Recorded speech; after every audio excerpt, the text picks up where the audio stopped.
सच्चाई सच छुपने नहीं देंगे।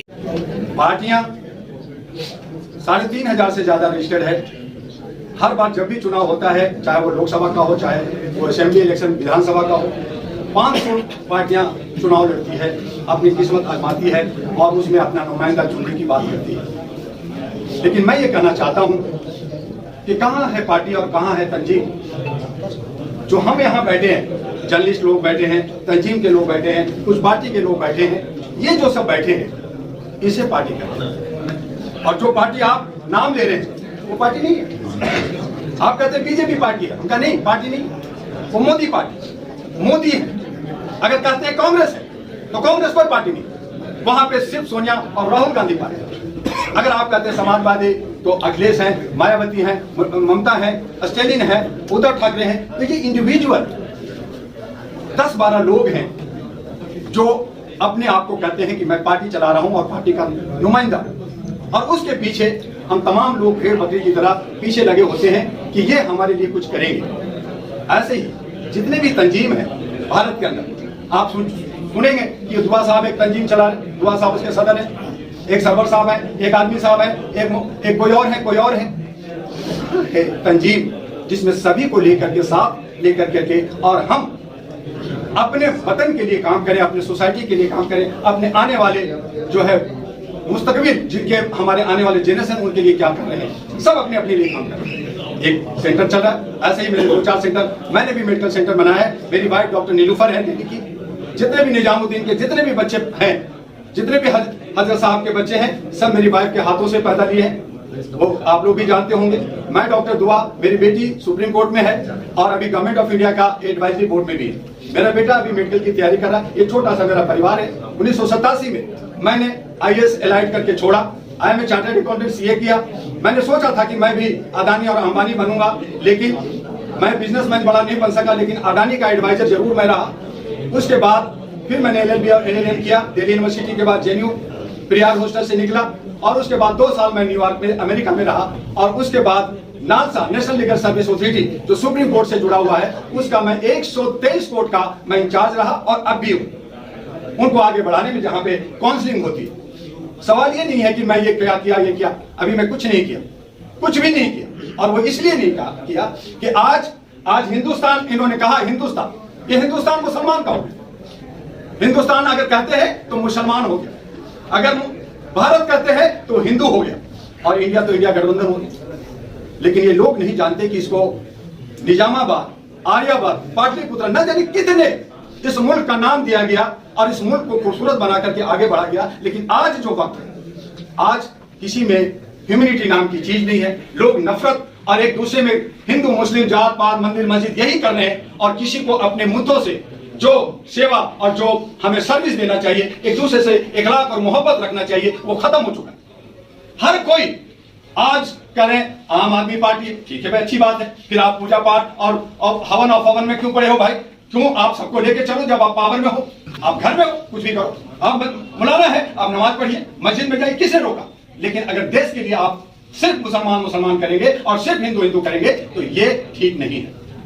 और इसके लिए चूंकि हमारा देश डेमोक्रेटिक कंट्री है, हमारा धर्म निरपेक्ष देश कहलाता है, जहां पे सभी धर्मों का आस्था, मान, सम्मान सभी धर्मों का, जिसमें 6743 जातियां, 256 भाषी 256 भाषा में हम बोलते हैं। अगर आप में से कोई भी मणिपुर में जाए, एक पहाड़ छोटा सा पहाड़ी, आप एक राइट साइड में जाएंगे, उनका रहन सहन, खान, बोल चाल सब अलग मिलेगा, और उसी पहाड़ी के दूसरी तरफ जाएंगे तो बिल्कुल डिफर मिलेगा।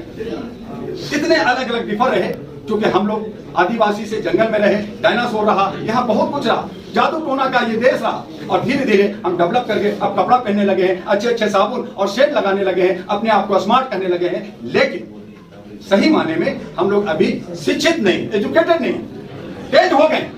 लेकिन चतुराई, जिसको स्मार्टनेस कहते हैं, जिसको लेकर के हम साथ में अपने कौम को, इस वतन को, जहां पे नफरत दिया गया है और कहा गया ये मुसलमान इस हिंदुस्तान का, इस भारत का हिस्सा ही नहीं, जिसने 800 साल शासन किया, जिसने न जाने कितनी कुर्बानियां दी। अगर आप में से किसी को जाने का मौका मिले अंडमान निकोबार में, सलारे जेल है, वहां पे तख्ती लगा हुआ, आप पढ़ेंगे तो 80% लोग मुसलमानों ने शहादत दिया देश की आजादी कराने के लिए। लेकिन जो लोग शहादत नहीं दिया वो कहते हैं मेरा भारत।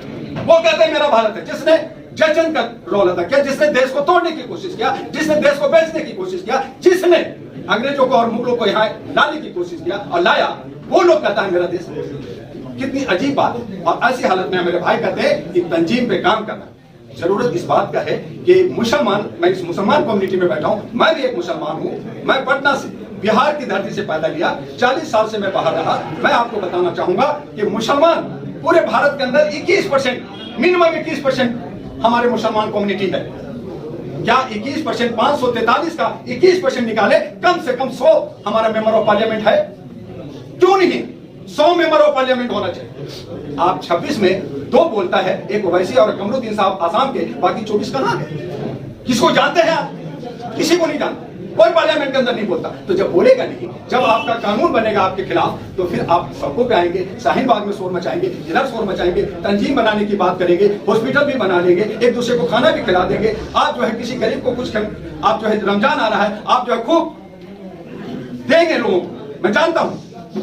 लेकिन हमारे बीच में, हमारे इस मुस्लिम कम्युनिटी में अरबों करोड़ों रुपया है। आपके वक्फ की कमेटी अरबों खरबों की है, लेकिन वो नवाब लोग 4-4 शादियां और बिरयानी खाने में लगे हुए हैं। अगर हम उनको कहते हैं कि आप वक्फ की जमीन कैसे बचाओगे, तो कहते हैं कि अल्लाह जाने, आप कुछ नहीं करना चाहते। और आपके दूसरे सरकार करके मैं सब ले लूंगा। आपके जो है अभी लद्दाख में पूरी जमीन अडानी को दे दिया गया, कश्मीर के अंदर बहुत सारी जमीन मुकेश अंबानी को दे दिया गया। 119 कंपनियां काम कर रही हैं, आपकी कंपनियां बहुत सारी है, आपके पास भी करोड़ों रुपया है, लेकिन ना आप मेडिकल कॉलेज बनाना चाहते, ना आप स्कूल बनाना चाहते, ना आप हॉस्पिटल बनाना चाहते, ना है जो है और भी इंजीनियरिंग कॉलेज बनाना चाहते। अरे कहते हैं जी उनको खाना खाली खिला दो। खाना खिलाने से क्या होगा? एक शाम खिलाएंगे, दूसरा शाम भूखा रहेगा, फिर वो भीख मांगेगा, फिर आपके दरवाजे पे आएगा, फिर मस्जिद के आगे खड़ा होगा, फिर खाना। कितना खाना खिलाते रहेंगे। आज हमारी ही कम्युनिटी का अगर आप देखें कि भीख मांगने सड़कों पे आए, और अगर जीबी रोड की बात करें, अगर पूना की बात करें, अगर कलकत्ता की बात करें, अगर लखनऊ की बात करें, तो सब जगह गुर्बत में जिंदगी जी रहा है तो मुसलमान कम्युनिटी जी रहा। क्या मुसलमानों ने 5000 मुसलमान लड़कियां बुद्धपेट में, पूना के अंदर जो कोठे पे काम कर रहे हैं, उनके नजायज बच्चे हैं, क्या आपने उसके लिए कुछ किया? क्या उनके लिए स्कूल कॉलेज बनाया? क्या उनके बीच में जाकर के उनकी आंसू पोंछा? क्या उनको छुड़ाया? आप कहते हैं मैं बहुत कुछ कर रहा हूं, कुछ नहीं कर रहा। एक मौलाना के पास 5000, 10,000, और जो है अभी मौलाना शाह साहब से मेरी कई बार झगड़ा हो चुका। मौलाना साहब के इजहार साहब थे, वो हमें अपना बेटा मानते थे, मेरी बीवी को बेटी मानते हैं, क्योंकि निजामुद्दीन का मेरी बीवी जो है बेटी एक तरह से वो मानते हैं, प्यार करते हैं। लेकिन क्या हुआ? मौलाना साहब ने 700 करोड़ रुपया मेरे आंखों के सामने बीजेपी को दिया। अभी जो है बाकी लोगों ने 1400 करोड़, क्या 1400 करोड़ में इस तरह का मेडिकल कॉलेज 100 नहीं बन सकता, 200 बन सकता है इसी शाहीन बाग में और ओखला में। लेकिन आप में ये जुनून नहीं है। आपको सिर्फ दौलत जमा करना आता है और ऐश करना आता है, लेकिन कम्युनिटी के लिए कुछ नहीं कर रहे। हम भेड़ की तरह, कभी आम आदमी पार्टी, कभी बीजेपी, कभी कांग्रेस, कभी ये कभी वो। और मैंने कहा ये सब कोई पार्टी नहीं है, ये इंडिविजुअल है। जरूरत आन पड़ी है कि हमें एक पार्टी बना दे। जरूरत आन पड़ा है कि जितने भी जो तंजीम है उनको मिला करके एक तंजीम बनाए। ये मुश्किल है, लेकिन इसको काम कोशिश किया जा सकता है। हम तमाम लोग अच्छे लोग हैं, इनको मिला करके हम सब, चाहे किसी भी कास्ट का हो, किसी भी धर्म का हो, किसी भी भाषा भाषी हो, उनको अगर हम एक साथ जोड़ दें तो वो एक पार्टी होगा।